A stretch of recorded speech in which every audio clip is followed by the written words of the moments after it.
Vine para Pascua, pero mi papá dijo, no interfieras con que una familia real pase tiempo junta. Luego dije, está bien, no esperes a que mis $12,300 paguen tu hipoteca. Papá no me creyó. Mamá se rió. Cancelé todo, incluso las facturas. Pero 6 días después, cuando llegó el momento de pagar, vinieron y me suplicaron.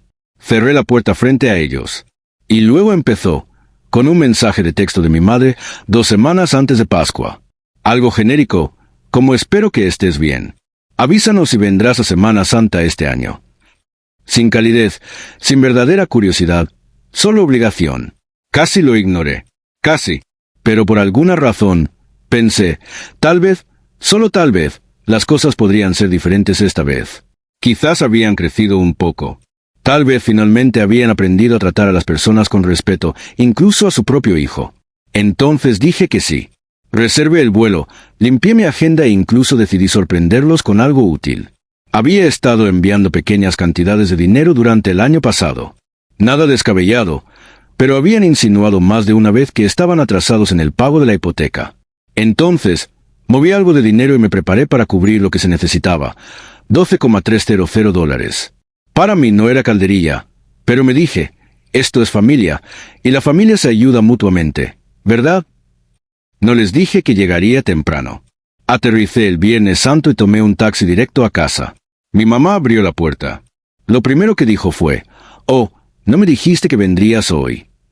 Luego sonrió a medias y añadió, «Bueno, supongo que pasa, como si yo fuera una vecina que se hubiera presentado en la puerta equivocada». Pero ella no quiso ser grosera. En el interior, el lugar estaba abarrotado. Mi padre había reunido a algunos de sus primos y a algunos de esos extraños amigos de la familia que siempre se aferran a las comidas navideñas como si les debieran un asiento en la mesa. Salí a saludar. Nadie se movió realmente. Mi papá me miró y luego volvió a mirar a quien estaba hablando. Luego, claro como el día, frente a todos, dijo, «No se interpongan en el camino para que una familia real pase tiempo junta». Eso me dio en el blanco. Nadie dijo nada, ni siquiera tosió. Solo silencio. Como todos estuvieron de acuerdo, pero nadie quiso decirlo en voz alta. No reaccioné de inmediato. Regresé a la cocina, donde mi madre fingía estar ocupada con los aperitivos. La miré y le dije, «Está bien, pero no esperes hasta que te dé $12,300 para pagar la hipoteca». Ella realmente se rió, como si acabara de contarle un chiste seco a papá. Salí sin decir una palabra más. Esa noche, me senté en mi habitación de hotel y cancelé todo. El pago de la hipoteca desapareció. Los adelantos de sus facturas, llamé a todas las empresas y las cancelé una por una.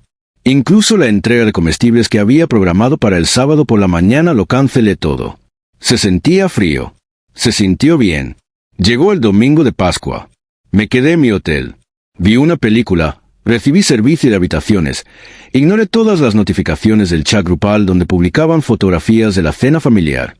Nadie mencionó que yo no estaba allí, ni siquiera una vez. Luego, 6 días después, en la fecha prevista, llamaron a la puerta. Fueron ellos, mis padres. Ninguna llamada telefónica, ningún mensaje, simplemente me quedé allí, en el hotel, como si nada hubiera pasado. Mi papá parecía agotado. Mi mamá tenía esa alegría desesperada que la gente tiene cuando saben que han cometido un error pero no quieren admitirlo todavía. Me preguntó si había enviado el dinero. No respondí. Cerré la puerta.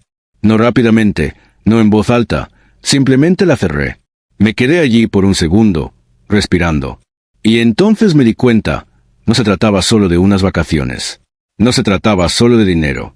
Se trataba de todos los años de falta de respeto, de actuar como si les debiera algo solo porque lo logré, como si mi éxito fuera suyo para sacar provecho de él, pero mi presencia no valía el espacio que ocupaba.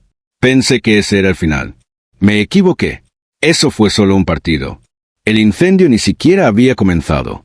A la mañana siguiente, me desperté con 6 llamadas perdidas de mi madre y 4 de mi padre. El último mensaje de voz fue el que se me quedó grabado. Mi papá, tratando de sonar tranquilo pero claramente nervioso, dijo, «Estamos en una situación. Luke, necesitamos hablar. No seas inmaduro». ¿Inmaduro? Lo jugué 3 veces solo para asegurarme de haberlo escuchado bien.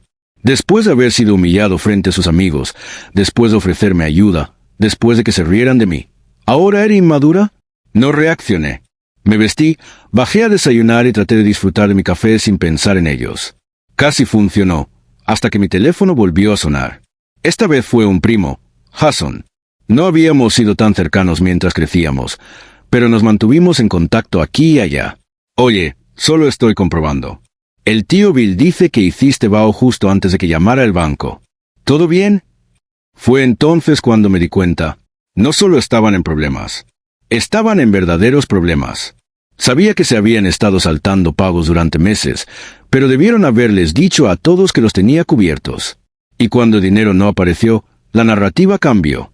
Ahora yo era el villano. Yo era la razón por la que la casa estaba en peligro. Esa tarde, mi teléfono explotó con mensajes de texto de familiares con los que no había hablado en años. Algunos educados, otros no. Mi tía Ellen incluso envió un versículo de la Biblia, seguido de «Así no se comportan los buenos hijos». Apagué mi teléfono. Luego, 2 días después, la recepción del hotel me llamó a las 11 de la noche. Un disturbio en el estacionamiento. Miré por la ventana y allí estaban, mis padres, junto a mi auto. Estaba en el 3er piso y desde donde estaba vi a mi papá llevar una palanca a mi espejo retrovisor. Ni siquiera me cambié de ropa. Simplemente agarré mi tarjeta de acceso y bajé las escaleras. Cuando llegué allí, ya había roto el parabrisas. Mi mamá estaba llorando. Sin detenerlo, solo observando. No dije una palabra. Pasé junto a ella y entré al vestíbulo. La policía llegó 8 minutos después. Presenté un informe. Les di los nombres de mis padres, les mostré las imágenes de la cámara de la recepción y luego me quedé junto a la ventana mientras los esposaban y los conducían silenciosamente a la parte trasera del coche de policía. No me sentí bien por eso. Yo tampoco me sentí mal. Simplemente neutral, como si finalmente estuviera fuera del circuito. Observando desde lejos, fueron liberados 2 horas más tarde. Jason me envió un mensaje de texto a las 3 de la madrugada. Amigo, te han fichado. ¿Hablas en serio? Respondí, muy en serio. Lo que no esperaba fue lo que pasó después. Jason apareció en el hotel al día siguiente. No para defenderla, sino para preguntarme qué pasó realmente. Y cuando le conté todo, incluido el dinero de la hipoteca, las facturas canceladas, la palanca, se quedó sentado en silencio durante un largo rato. Luego dijo, ¿sabes qué? Que les jodan. Fue entonces cuando comenzó el cambio. Uno por uno, los familiares comenzaron a acercarse nuevamente. Pero esta vez fue diferente. No estaban culpando. Se estaban disculpando. Al final resultó que esta no era la primera vez que mis padres se hacían la víctima. Era solo la primera vez que alguien había descubierto su farol. Jason no se limitó a escuchar. Tomó medidas. Llamó a su hermana, quien llamó a su padre, y en 24 horas, la mitad de la familia conoció la verdadera historia. Las personas que me habían hecho sentir culpable 3 días antes ahora me enviaban sus propios mensajes de texto largos y llenos de culpa. Incluso mi tía Ellen intentó dar un giro, diciendo que no tenía idea y que solo estaba tratando de alentar la oración. Pero no fue suficiente. Ya terminé con las disculpas. Quería un cambio. Quería consecuencias. Quería que sintieran algo parecido a lo que yo había sentido estando en ese porche mientras mi padre me humillaba frente a extraños. Así que volví a entrar, no para hablar ni para perdonar, sino para hacerlo oficial. No sabían que yo figuraba como copropietario en la escritura. Cuando se atrasaron hace años, me rogaron que firmara conjuntamente la refinanciación. Dijeron que solo necesitaban un impulso temporal y que ellos se encargarían de todo lo demás. Fui estúpido entonces. Pensé que estaba ayudando, pero me dio algo valioso: influencia. Fui a la oficina del secretario del condado y presenté la documentación. Inicié proceso para quitarles el derecho a vivir en la casa. Con pruebas de daños a la propiedad, deudas impagas y mi nombre en la documentación, no fue difícil. El empleado me miró y dijo, «Esto tomará aproximadamente 1 semana. Una vez hecho, podrá eliminarlos legalmente». Le di las gracias y me fui. Sin dudarlo, 3 noches después, abrieron la escotilla de una patada. Estaba durmiendo en el hotel cuando recibí una llamada de un vecino que vivía enfrente de mis padres. Dijo que escuchó algo estrellándose alrededor de la medianoche. Me acerqué y supe exactamente quién era incluso antes de entrar en el camino de entrada. La puerta del sótano estaba abierta. La cerradura se rompió. Habían irrumpido en él. Casa. Estaba a punto de tomar el control, tratando de reclamarlo antes de que desapareciera. Entré a la sala y allí estaban. Mi padre, borracho, paseando de un lado a otro. Mi madre, llorando de nuevo. Cajas por todos lados, como si estuvieran tratando de salir antes de que las empujara. Él me miró y gritó, ¿crees que esta es tu casa? Eres solo un niño que ganó algo de dinero. Nos debes todo. Eso fue todo. Saqué mi celular y llamé nuevamente a la policía. Cuando llegaron, intentó mentir, dijo que tenía todo el derecho a estar allí, que yo estaba siendo dramático. Pero ahora tenía el papeleo. El oficial revisó todo, luego lo miró y dijo, «Señor, debe abandonar las instalaciones». Fueron necesarias 2 patrullas más para llevarlo al asiento trasero. Mi madre no dijo una palabra. Ella simplemente se sentó en la acera, temblando. Por la mañana, la historia ya había llegado a toda la familia. Jason publicó una larga perorata en Facebook, etiquetando a todos los familiares y exponiendo cada mentira que habían dicho.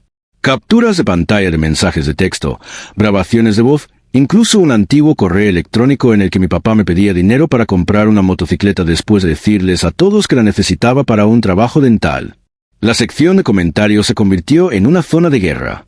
Los familiares rápidamente tomaron partido. Algunos me bloquearon. Otros ofrecieron ayudarme a limpiar la casa, pero ya era demasiado tarde para limpiar. Esto ya no era una limpieza de primavera. Esto fue la guerra. No tenía intención de dormir esa noche. No después de que el cerrajero terminara de cambiar todas las cerraduras de la propiedad. Cada puerta, cada ventana, incluso el buzón recibió una llave nueva. No confiaba en nada que pudieran tocar. Me senté en el suelo de madera con una lámpara de camping a mi lado y la casa estaba en un silencio absoluto, excepto por algún crujido ocasional que me ponía tenso todo el tiempo. Esto ya no era una casa. Era una zona de guerra. 2 días después del robo, me mudé oficialmente. Solo yo, un catre y una bolsa de lona. Sin muebles, sin comodidades. No estaba allí para vivir. Yo estaba allí para mantener la línea. Luego llegó el jueves por la tarde. Escuché que un camión se detenía. Suspensión ruidosa y oxidada, el motor tosía como si estuviera sujeto con cinta adhesiva y terquedad. Miré a través de las persianas y allí estaban. Mis padres, de regreso como si fuera un día más en la oficina. Mi mamá tenía los brazos cruzados y hablaba con la cabeza inclinada, como si todavía intentara parecerse la víctima. Mi papá estaba parado al lado de un chico que reconocí de inmediato. Benny. Benny era uno de esos restos de la ciudad.